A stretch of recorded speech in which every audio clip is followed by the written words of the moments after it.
عوض شده بود. امروز باوری است که همچنین رقیب نیست. دو رقابت آخران خود را با مغلوبیت جنبش کرده است.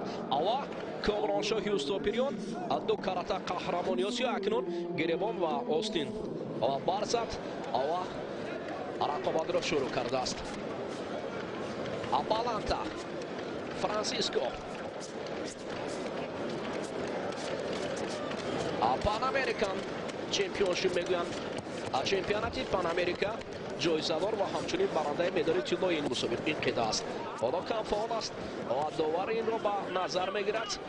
داور از جمهوری ازبکستان شاید برای پهلوان کلمبیا شیدای اول را نشان دهد، چون که بالانتا فرانسیسکو میل به گشتین گرفتن ندارد. این بار اول است که این جفت با هم به میدان برآمدند و دست و بازو یکدیگر را گرفتند. یعنی بار اول است این جفت با هم دیدار میکند.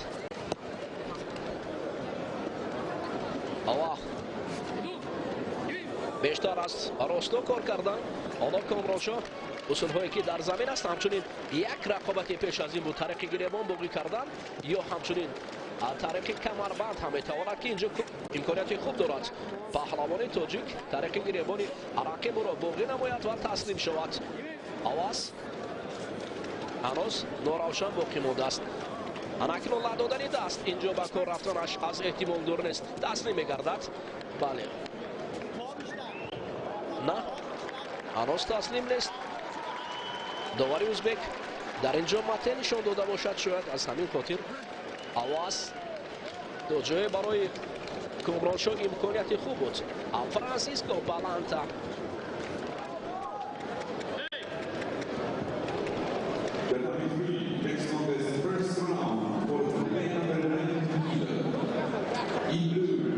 قبلا این پهلوانی کلمبیا در وزن تا 81 کیلو گوشتین میگرفت و همچنین در وزن 81 کیلو در پان امریکان چمپیونشیپ عنوان قهرمانی را به دست آورده بود. سر کتف میکند و ضریح برای کامرانشاه هیوستوپریون باید گذاری نماید. داور علاکی و ضریح را نشان داد و اکنون شاید کار برای کامرانشاه خوبتر شود. با یک وزری حالا پهلوانی ما به پیش می رود، اما باید در وقت باقی مانده خوب گوشتین گیرد.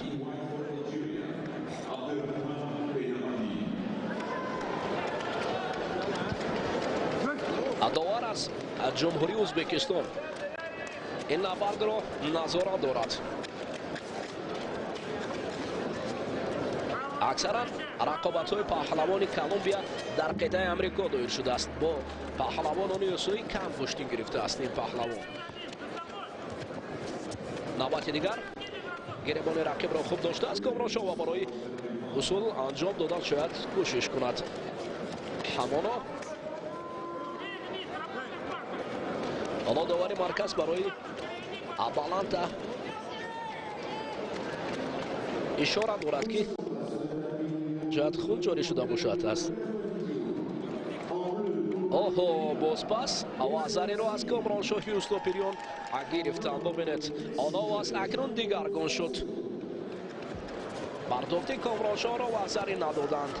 آواز دیگر می شود.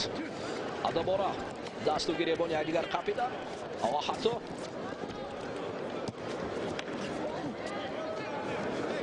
به شکل گوشتین طرزی آزاد میگذارد کامرانشاه.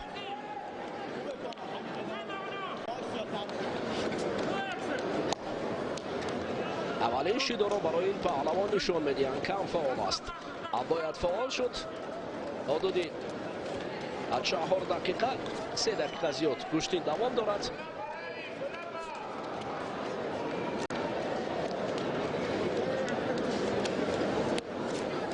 نبرد منبعی پهلوان ما من باوری دارم که در اینجا کامرانشاه خوب گوشتین میگیرد این نوبت. حتی دیداری دلخواه نفره که از این جفت میبراید دیداری نوبتیش نیست اونقدر مشکل نیست، چون که در آنجا پهلوان اسلامی برآمده است. اکنون بعد رفته پهلوان ژاپنی میبراید در این وزن کنتا ناگاساوا است. همچنین یکی است برادر قهرمان جهان گشتین جودو خالمرزاєв حسین است. او نیز در نبرد هنرنمایی میکند. یعنی رقابت شروع شوقش زیاد می شود. حالا دوستان عزیز پهلوی ما چون دیروزه داور درجه المپی رمزی شاملوف است. ما رمزی را در میدان بسیار پزمون میشده. ما اکنون پهلوی ما است. یعنی چون رمزی پهلوی ما باشد باوری دارم که پیروزی نیز پهلوی ما است. خوش آمدید میگم رمزی دون شما را. سلام علیکم تماشابینان عزیز و گرامی. بازم تماشاگران سوال میکنن رمزی در میدان است یا در پهلوی شما است؟ حاضرا نه بعدا میشن بعدا در فرانسه. روز دوم مسابقه است. کامران با حریف از کلمبیا بالانات فرانسیسکو گشتی میگیرد و حساب یک شیدو حریفش دارد با دو شیدوی دوم از طرف داور. من شاید شما کارشناس هستید. تو جای من میدم آن گوشتینه که قبلا کامران شما میگرفت او را من نمیبینم. ولی کم در صفت گوشتین کامران کمک پاش شده که بعد از همین تمرین‌های دستجمعی از سال 2019 که در شهر مترستیل ادامه داشتم، حاضر در همون سطح در سطح همون سطح بلند ورزشی نیست و وقت در کار است که به اون سطح بلند برگردد. در پیش مسابقه بسیار هستند تا ماه بعدا بعد 10 روز با مسابقه دوسلدورف است تا اسکالای بزرگ. ما خواهان می‌آوریم که تمام بچه ها و خصوصا کامران صاحب مدال شوند.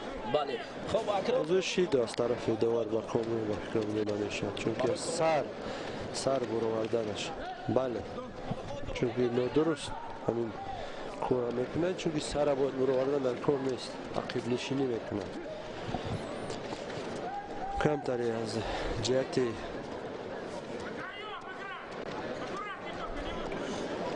باز یک حرکت یک پرتاب کامران شما تماشا کردیم قبلا در اونجا؟